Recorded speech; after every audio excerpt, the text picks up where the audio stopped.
Indoor plants do not like frequent watering. Since they get less sunlight, water does not dry up fast. Their roots might just drown and rot. Water them when the soil is completely dry, like this.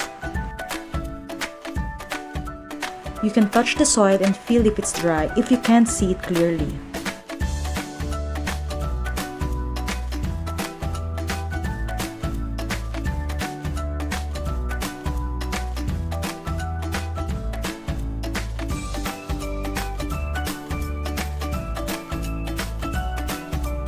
Sometimes your plants will tell you that they need water when they start bending their leaves, hanging it down like saying they're weak, exhausted. Water your indoor plants just as how you will water your outdoor plants. Give them a good shower. This way, the water will reach the roots and the soil will not easily harden.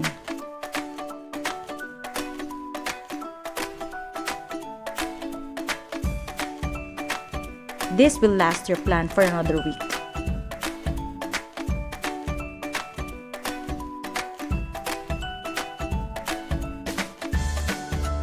Let it drip before putting it back inside.